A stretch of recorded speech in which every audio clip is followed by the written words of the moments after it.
Welcome, precious souls. It is pouring rain outside right now.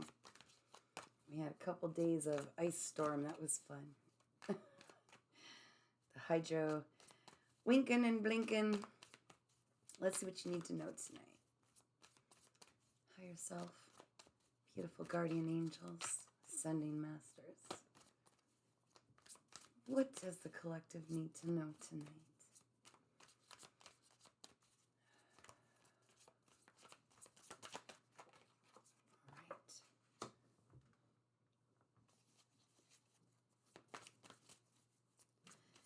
Sometimes the cards will pop up in different areas of this reading. That just means we're working through them, going through the process. We'll see where things are at for you tonight, okay? Higher self.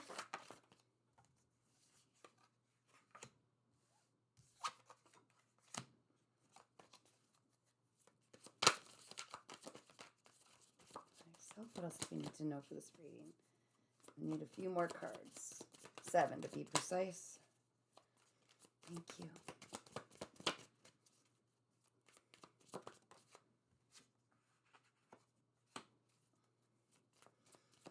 Thank you, higher self. Guardian angels.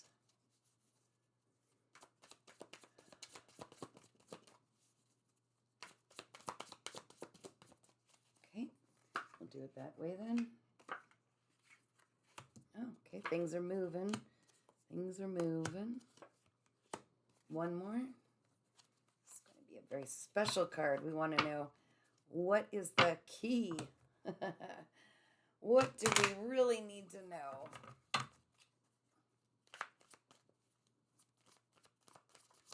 Higher self, the key. And what is this? Take it. Okay. All right, guys. Let's talk. So the whole reading is about not postponing where you're headed by reflecting too much on the past, okay? Release the past, especially during all of the solar eclipse and all that good stuff that we're having lately. A very important time to release anything that no longer serves you, anything that it's mostly being removed out of your life, but it's easier if you do it yourself. So it doesn't have to be removed for you. Anything that doesn't serve you, everything physically, everything spiritually, everything emotionally, behaviors. Your challenge is to make space and start tapping into your inner voice. Okay?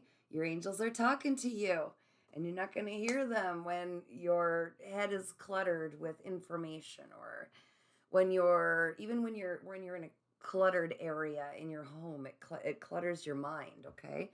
So your angels are trying to talk to you. Your challenge is to tap into that inner voice. I'm continuing as I can to put meditations in the YouTube channel for free, guys. So use them. It shows you how to connect directly to source, okay? All right, so you're definitely still being in that receptive mode. Beautiful. That means you're striking a balance between your masculine and feminine self. We have both in us, okay?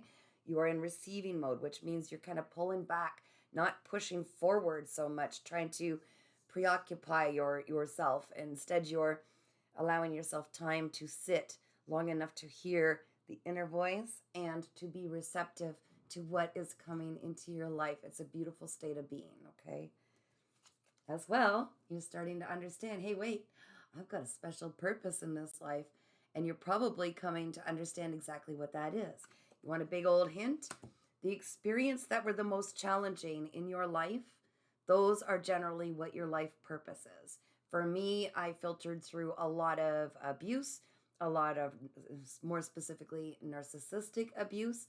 And I absolutely know without a shadow of a doubt that I am here to help people work through childhood traumas that put them in the position of being involved in narcissistic abuse, to help them heal those traumas and to help them heal through narcissistic abuse, to help them break through trauma bonds and to help them find their highest timeline. And I know what their purpose is and why they went through the narcissistic abuse.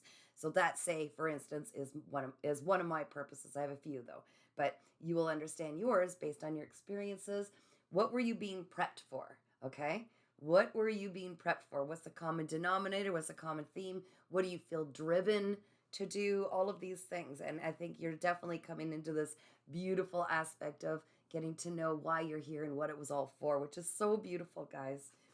Just recently, and we did see that in a reading not long ago, you became extremely tapped in to source energy running through you, but mostly the messages from your spirit guides, your ancestors. You were starting to, whether you knew it or not, tap into that, and you were knowing things without understanding, how do I even know this?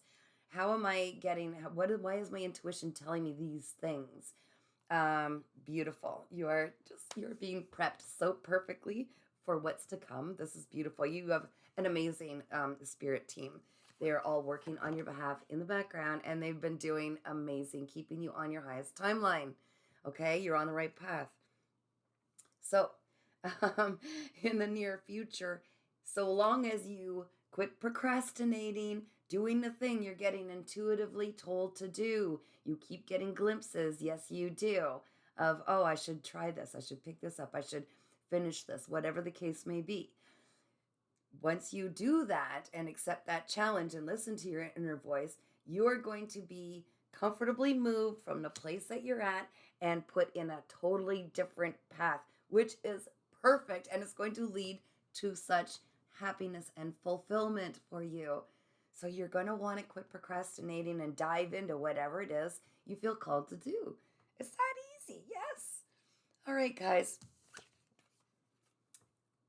The Lovers card. Now, this has many different meanings. A lot of the time, I really feel like it's learning to turn unconditional love back into yourself. Yes, it's not about, a lover is coming into your life or la la la la. There are 3 forms of love. There's the lowest level, which is sex, right? I don't know what I'm allowed to say on the YouTube, but that is like animalistic. Anybody could do that. You don't need a whole lot. You don't need any emotion. You don't need any feeling if you just want to, have a hookup or something. That's like so shallow. It's the lowest form of love. Then there's conditional love, which sadly, through most of the generations and years and years and years of marriages and everything, it's I'll love you as long as. I'll love you as long as you do this, or as long as you bring this to the table, or as long as you don't do this. That's conditional love. And that's also not what we're really aiming for. Unconditional love is I can love you even if I can't share the same space as you because you're not healing, you're not choosing to heal yourself or to show up and respect my boundaries or, respect me as a person, blah, blah, blah. I still can unconditionally love you from a safe distance. Or I unconditionally love a child or a frog. For me, it's dew worms in the puddles. Yes, I do rescue those. It's an unconditional love, knowing that we were all created from source and we can love everything absolutely without condition. Did you see that orb? It just went down there. Mark that spot and then go back. Yeah, that was freaky. But anyways, there seem to be around me a lot more lately. Okay, so it's about turning that kind of love into yourself. How often, dear heart, do you say, can you forgive and understand and see where people are coming from? The collective I'm speaking with, you can put yourself in other people's shoes. And you could say, I still love them unconditionally. I know that they're just on a healing journey. I could still love them unconditionally, even if you can't have a life together. I still can forgive them and understand and I can love them because they are a part of me, just as everything in life is. That is a beautiful thing. But how often do you put that forgiveness and grace and love onto yourself? And I feel like that's exactly what you're being called to do right now. And that's what you're starting to do, which is so incredible. Now you know you're on the right path. It starts with learning to accept your dark and light sides, embracing all of you, your shadows, everything, seeing where they came from, even the ego. Okay, even though we're trying to tame the ego and not let it rule us with insecurities or fears or anything like that, but also just appreciating every aspect of yourself, knowing that every aspect has got you to this place. Okay. And embracing all of it means you are whole and complete on your own, and you can forgive all of your frailties, knowing you're human. It's okay. We're learning, right? um your spirit guides also want you to ditch all the burdens you've been carrying from everybody else. I'm hearing right now intuitively that it's actually what is postponing you carrying out your path, your true path. You're so worried about what others are going to think. How are they going to judge you? How are they going to react? But I'm getting also intuitively, thank you, Spirit, that they don't want you to grow. Some of these people, not all, because they get more use out of you and the more of a benefit to them when you are in an unhealed state or not going after your own dreams. That's important for somebody. Take that and see how important it is and why certain things are being removed from your life. They're actually stopping you from having your best life out of greed and selfishness. So ditch the burdens. If you feel like you are being tied down or you're too busy taking care of everybody else's things, needs, and it's preventing you from healing or moving forward on your path or doing what you really, really want to do, that's why they need to be removed at this time. Very, very important. Okay. What you desire the most, but what you're denying yourself is seeing the world through the eyes of your inner child, like innocence, right? Okay. You've seen things a million times, and I'm getting that someone's extremely intelligent that I'm talking to. So you're very, to a degree, you can mentalize things. You're extremely important, and you go, yeah, that's a this, and yeah, that's a that, and you just keep moving. You filter through, right? This is this, and that is that. But you would love to remember the joyfulness and the playfulness of what it was when you looked at the world through innocence before all the heavy adulting and all the heavy traumas and all the heavy difficulties and the challenges and the I'm hearing shame for some of you. Let it go. There's no need to carry shame. I don't care what anybody did or said. Forgive yourself. That is one of the most crippling things on our journey, and it stops us from healing. Is we were shamed a lot of the time throughout our lives, and really, as long as we're learning from our mistakes and making a change, that shame is what drove us to do better. Okay, so cut it loose. That shame is often put on us by others, and it is also another crippling feeling to carry. There is no shame in screwing up as a human being. In fact, that's what we do. We do it best. That's what we do. And then when we learn from it and make changes on it, because of, as based on that, then we do well. You are the only one also stopping yourself from being childlike. Maybe you feel like you would be shunned. Why don't that? I don't know why you gave me that spirit, but it sounded fun. Why? Maybe you feel like you're going to be shunned by those who might be judgmental. Maybe you have forgotten what it's like to be innocent and not constantly feel like you've got to carry all these burdens and be a certain way for everybody and overwork and overwork. Maybe you've just forgotten what it's like to just get out there and build a snowman, or just get out there and fly a kite, or do something fun. But you're the only one stopping yourself. And when you are seeing the world through the eyes of innocence, you are more tapped into spirit. You are more tapped into your imagination, which is how we manifest. We need to expand, expand, expand. And if we're just doing the, daily 9 to 5 jobs or whatever, or nose to the grindstone, we are not looking up and we're not expanding, and we're just sitting still, really, right? And often a slave to others, as is the burdens card, right? The key is to realize, wow, that's interesting, because I just went on and on about how the unconditional love, how we are truly all connected. I have so much to say on this, but I'm not going to drag it on too far. But literally, when we are not connected to source, and allowing ourselves to love ourselves enough to pull in source energy for ourselves, which is we're constantly doing. And instead we block that. We block our heart chakra because we aren't seeing life out of any sense of purity. And instead we're working out of ego. If we're blocking our heart chakra, blocking our throat chakra, and not speaking up for ourselves or doing and saying what we feel completely and truly and honestly, it cuts us off. It blocks the natural flow of source. And so what's the first thing people do? And you will see it all over the world, doesn't matter where you are disconnected people trying to steal each other's energy, right? Like one person will play the interrogator, where they try to make someone fearful of something, and then they're draining their energy. You feel drained after talking to them. And then that person might have a defense mechanism from childhood where they learned from one or both of their parents to, when someone's being intimidating, then you be aloof. And now you're pulling back your energy and you're making them guess what's wrong, right? There are all these control dramas. Aloof, like being just ignoring people, you're draining energy. So it's a constant push and pull of energy. I've seen it all over. I've watched the energy flow and the push and pull. And it's like, guys, why don't you just go hug a tree? Really, just go connect with nature and get to know and love yourself. But interrogation as questioning always, you see this in the court systems a lot, though. Or if you're being, say, interrogated by a police officer, they throw you off, right? By question after question after question after question, they throw you off. So you're confused. You're having your energy pulled out, or interrogation, or being aloof. And the woe is me is another common one.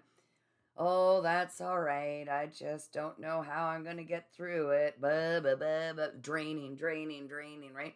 And then someone will often use another control drama to try to stop the flow and pull it back. And you can see people in arguments or just in everyday life, just like nonchalant, and the struggle is real. So remembering that we're all connected, and if you steal energy from each other, you're literally stealing from the whole grand pot that we all share.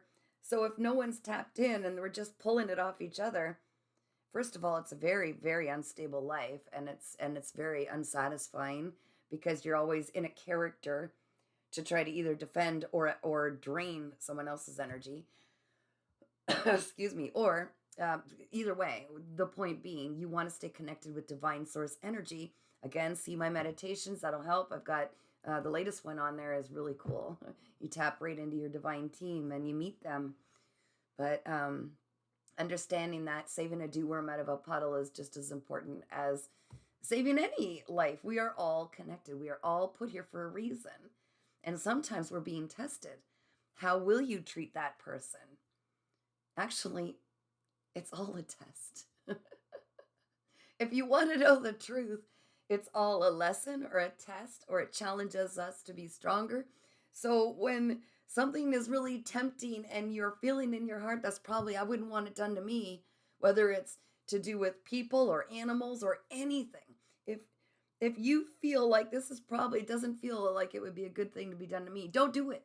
Because trust me, karma's real, and it'll be down the road when you least expect it, and maybe not even the exact same treatment, but it'll be something that will trigger you. And take the high road, guys. Stay in your own lane and always take the high road. Don't be vindictive. It is not worth it. It is not worth it. Okay? You don't have to be a freaking earth angel to know that. Although I believe I'm talking to someone who's going to be stepping into a very beautiful time in your life that would render you an earth angel. But I'm just saying, do what you know and feel in your heart, and don't let anybody change that beautiful light of yours. Don't be reactive to the people around you that may be testing to make sure that you're still that pure. Recognize that we are literally all the same. We're all connected. There's a bit of you in that, and a little bit of you in that, and then we're all sharing in this giant net of energy, okay? So, yeah. And, of course, on the bottom of the deck, life is an adventure, and you're being called to do that, to step into this beautiful adventure. So whatever you're postponing, it's time. Take those steps. You know it. Because in the future, you're going to be led. You're being led right now, but you're going to be put on a path that was specifically designed for you. It's your beautiful purpose. It's why you came here, why you went through all that stuff. And unless you want to return and start all over again, just do it, guys. Just do it. Take the leap. Do what you're feeling called to do. The sooner you do it, the sooner you get moving forward, okay? Put forth the effort. Show them you're listening. Yes, it's in the 3D world. Shazam, I'm here. Bam, I'm doing my purpose. I'm doing my purpose. That's how it's done. But don't be stealing energy off other people, or thinking negative thoughts or gossiping or anything. That stalls out your path, and it affects you. It's not worth it. You've come this far, and I'm so proud of you. Okay, I'm calling it. Have yourself a lovely evening. If you feel called to get a personal reading, email me, guys. paintingsbycatherine@gmail.com. I've got ascending masters and some high-ranking spirits that talk through me, as well as your ancestors. They definitely correct me if I'm not saying enough of what you need to hear. Some of my readings actually go quite long as a result, but give me a shout. Take advantage of it. If you're a subscriber to my YouTube channel, you only pay $33 Canadian. And if you don't feel like subscribing, that's fine. It's only $50 Canadian. You can't go wrong. I'm trying to help everybody, so keep smiling.